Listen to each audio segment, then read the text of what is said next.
ប្រហែលថ្ងៃនេះមានការជជែកតែងដោគ្នាយ៉ាងតឹងសរសៃកហើយគឺជាភាពចម្រូងចម្រាសមួយទាក់ទងទៅនឹងការបង្កើតក្រុមជំនុំបត្រៃ3ដកថ្មីដើម្បីត្រួតពិនិត្យឡើងវិញនៅបត្រៃ3ដកចាស់បាទពិបាកថ្លៃមែនតើអភិវឌ្ឍហើយនឹងអភិរក្សធ្វើយ៉ាងម៉េចឲ្យមានតុល្យភាពគ្នាហើយយើងមិនដឹងថាការលាចាកសិក្ខាបទថ្មីរបស់ព្រះអង្គជួនកក្កដាទាក់ទងទៅនឹងរឿងនេះដែលរទេដោយសារតែព្រះអង្គមានការជំទាស់យ៉ាងខ្លាំងទៅនឹងការបង្កើតក្រុមជំនុំបត្រៃ3ដកថ្មីនេះដើម្បីធ្វើការត្រួតពិនិត្យកែសម្រួលព្រះត្រៃ3ដកចាស់ដែលមានចំនួន110ក្បាលគូបញ្ជាក់ថាជាព្រះត្រៃ3ដកនេះត្រូវបានគេពិនិត្យកែលម្អក្នុងរយៈពេល40ឆ្នាំគេចំណាយពេល40ឆ្នាំមិនគេបោះពុំមកអញ្ចឹងធ្វើត្បិតតែ40ឆ្នាំមែនប៉ុន្តែมันមានន័យថាវាល្អឥតខ្ចោះมันមានកំហុសណាប៉ុន្តែតើនរណាគេនឹងដឹកនាំការត្រួតពិនិត្យនេះខ្ញុំចង់ប្រៀបធៀបចេះដើម្បីយើងខ្លាយទៅជាទីប្រឹក្សារបស់នរណាម្នាក់ឧទាហរណ៍ទីប្រឹក្សារបស់នាយករដ្ឋមន្ត្រីឬក៏ថ្នាក់ដឹកនាំកម្ពុជាប្រទេសយើងត្រូវតែជាមនុស្សម្នាក់ដែលមានជំនាញខ្លាំងមិនមែនបានន័យថាយើងចេះគ្រប់បែបយ៉ាងទេប៉ុន្តែយើងត្រូវមានជំនាញណាមួយដែលថ្នាក់ដឹកនាំកម្ពុជាឬក៏ថ្នាក់ដឹកនាំប្រទេសឬក៏នាយករដ្ឋមន្ត្រីអត់ចេះឧទាហរណ៍នាយករដ្ឋមន្ត្រីគាត់ជំនាញខាងសេដ្ឋកិច្ចឬខាងច្បាប់អីយ៉ាងដែរប៉ុន្តែគាត់ប្រហែលជាអត់ចេះជំនាញខាងរ៉ែទេអញ្ចឹងវាបណ្ឌិតរ៉ែណាមួយធ្វើជាទីប្រឹក្សាផ្នែករ៉ែតែឲ្យនាយករដ្ឋមន្ត្រីតែមិនមានន័យថាគាត់ចេះសេដ្ឋកិច្ចគាត់ចេះច្បាប់ទេគាត់ចេះតែជំនាញរបស់គាត់ទេជំនាញផ្សេងៗទៀតគឺជាជំនាញបន្ទាប់បន្សំមិនមែនជា major មិនជា skill របស់គាត់ទេដូចគ្នាដែរការត្រួតពិនិត្យកែសម្រួលបត្រៃ3ដកសារថ្មីលុះត្រាតែអ្នកទាំងអស់ហ្នឹង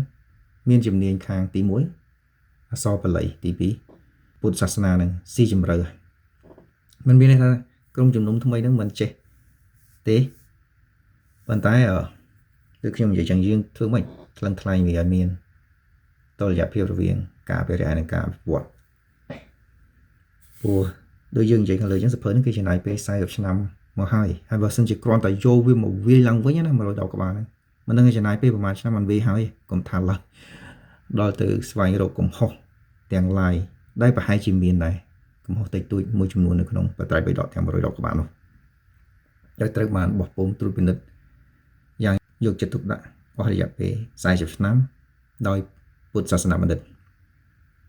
ហើយមានសម្ដេចជួនណាតហើយនឹងសង្ឃរាជមួយចំនួនទៀតធ្វើការសហការគ្នាដឹកនាំការបកប្រែមុននឹងគេបកប្រែគម្ពីរនឹងបានហ្នឹងគេបញ្ជូនមន្ត្រីសង្ឃជាច្រើនទៅចម្លងបត្រៃ3ដកនេះពីឥណ្ឌាផងពីភូមាផងពីប្រទេសផ្សេងៗផងដែលមានតម្កល់ហើយមានពុទ្ធសាសនារីកចម្រើនអញ្ចឹងមិនបានថាខ្ញុំជំទាស់ទេខ្ញុំជាណាតែបើទឹកមាត់ខ្ញុំធ្វើមិនក៏វាមិនប្រៃវាមិនគួរណាជាអ្នកដែលពិភាក្សារឿងនឹងតែគួរតែប្រសងទាំងអស់ធ្វើការប្រជុំគ្នាដេញដោលតស៊ូមតិគ្នាបើសិនចង់បកប្រែមែនគួរតែយកសភៅច្បាប់ដើមជាភាសាបាលីនឹងបកខ្លួនឯងថ្មីមើលហើយចាំមើលតើវាណែងណងវាល្អជាងរបស់ចាស់ប៉ុណ្ណាហើយណាគេដែលនិយមរបស់ចាស់ប្រើរបស់ចាស់ទៅណាគេចង់ប្រើរបស់ថ្មីប្រើរបស់ថ្មីទៅដាក់ថាបត្រៃ3ដកបកប្រែសារជាថ្មីដោយក្រុមជំនុំបត្រៃ3ដកសម័យទំនើបឆ្នាំ2025អញ្ចឹងទៅទុកឲ្យគេអ្នកចាស់ហ្នឹងគេប្រើរបស់ចាស់ទៅព្រោះពិនិត្យឡើងវិញហ្នឹងប្រហែលជាយូរជាងបកប្រែថ្មីទៀតពិនិត្យឡើងវិញប្រហែលជាយូរជាងអញ្ចឹងគួរបកប្រែថ្មីដោយក្រុមជំនុំថ្មីតែម្ដងដោយពឹងផ្អែកទៅលើស្អីពឹងទៅនឹងយើងចង់ប្រើអីគេព្រោះ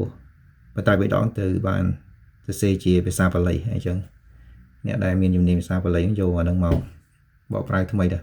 មិនបាច់ទៅយករបស់គេចាស់មកកែលម្អទេហើយយើងមាន version 2ទៅ version ចាស់មួយ version ថ្មីមួយទៅទោះយ៉ាងណាក៏ដោយខ្ញុំគ្រប់គ្រងឲ្យមានការធ្វើចែកលើដំណាក់កាលទី1ដូចជាវចនានុក្រមរបស់សម្ដេចជួនណាតអញ្ចឹងវាយឡើងវិញហើយបញ្ចូលវាទៅក្នុងប្រព័ន្ធ digital អញ្ចឹងទៅធ្វើឲ្យមានការងាយស្រួលក្នុងការស្វែងរកមេពាក្យណាមួយទៅហើយយើងចង់ស្វែងរកមេពាក្យសន្តិភាពអញ្ចឹងយើងក៏វាយពាក្យសន្តិទៅយើងឃើញអូសន្តិគឺជាមេពាក្យហើយវានាំទៅដល់សន្តិសុខសន្តិភាពឡើងអញ្ចឹងដូចគ្នាដែរបើសិនជាយើងមានព្រះត្រៃ3ដកជា digital អញ្ចឹងវាងាយស្រួលដល់ bộ bị chấtទាំងlạiក្នុងការសិក្សាស្រាវជ្រាវទីហើយចង់សិក្សាចង់រកពាក្យមួយថាអង់គ្លេសមាសតើមាននិទាននៅក្នុងភាគណាវគ្គណាសភៅណានៃបត្រៃបិដកវាពាក្យអង់គ្លេសមាសទៅយើងមិនបាច់ចាំបើកសភៅទាំង110ក្បាលវាងាយណាស់លោកចាស់ហើយឬក៏រឿងតាក់ទងទៅនឹងនាងវិសាខាឬក៏នាងអំពៈបាលីដែលជាស្ត្រីផ្កាមាសដ៏មានគេឈ្មោះនៅសម័យពុទ្ធឬក៏អ្នកណាផ្សេងទៀតនិយាយពីព្រះអានន្ទឬក៏សិរីបុត្រឬព្រះមហាមោគលានតើមានពណ៌នាពីមហាសាវកទាំងនោះនៅកន្លែងណាអញ្ចឹងបើសិនយើងមានជាប្រព័ន្ធ digital នឹងវាងាយស្រួលខ្ញុំគ្រប់គ្រងឲ្យមានការធ្វើបែបហ្នឹងដំណាក់កាលទី